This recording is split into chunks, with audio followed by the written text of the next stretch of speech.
Hello, this is Eva Clark of Healing Multiple Sclerosis.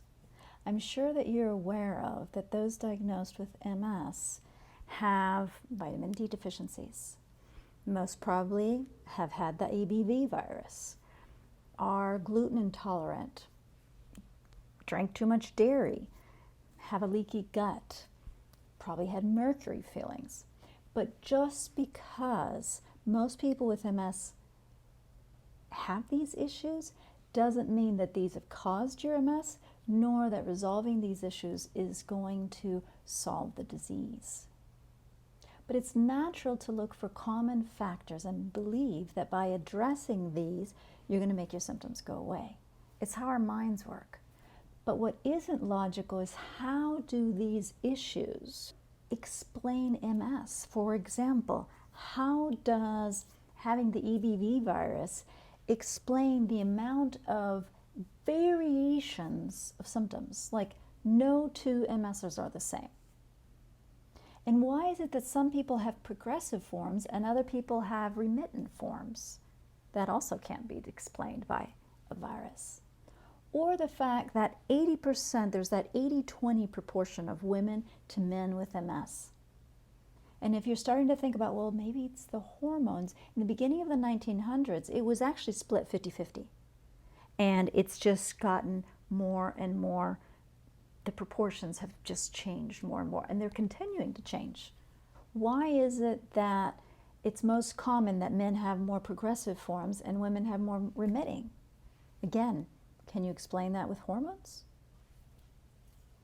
How can these common culprits like vitamin D explain why your symptoms are great first thing in the morning, then they fluctuate not so great, and maybe at the end of the day you get a little more energy again?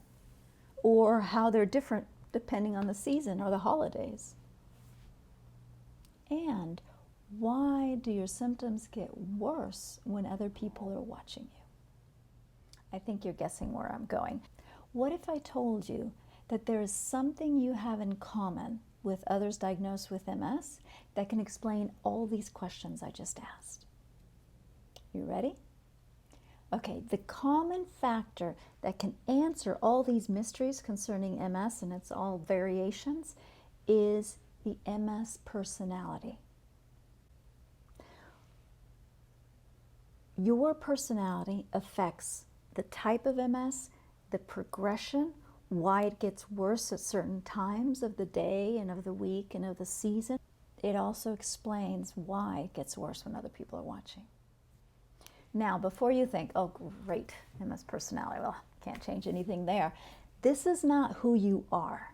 This personality is not genetic. You weren't born this way. This is learned. These are beliefs and behaviors and coping strategies to deal with the stressors of childhood. That today, when you're even somewhat stressed, those same common traits rear their head and your body reacts. Ready to learn what these common personality traits are? Take the MS personality quiz. And if you want to learn a little more about the science, let me continue. So how can personality be so physically detrimental? Who can explain that? Have any of you heard of psychoneuroimmunology? The science of psychoneuroimmunology studies the psyche, the nervous system, and the immune system, and the relationship between the three. Any change in one influences the other two. Has any of you here heard of multiple personalities or dissociative identity disorder, DID? In multiple personalities, within the same body, the person switches to different personalities. What PMI, Psychoneuroimmunology, loves about these cases is you can see within the same body different personalities and see if there's any changes in the physical body when you change the personality. And guess what they discovered? What they've discovered is that when a person switches personality, if in one personality they had diabetes, they don't necessarily have it in the other personality. Or if they had an allergy, not present in the other personality, or an asthma, or heart disease, Different personality, different disease markers. Now, what does this mean for MS?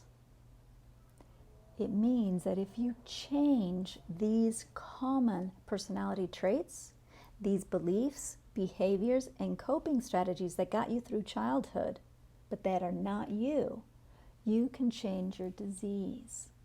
Got your attention, didn't I? Please, for those that are stunned right now and don't really know what to do with this or to believe me, please Google multiple personalities and diabetes. The research is fascinating. Now, this relationship between personality and disease, it's not new. If you Google cancer and personality, you'll find what's called the C personality.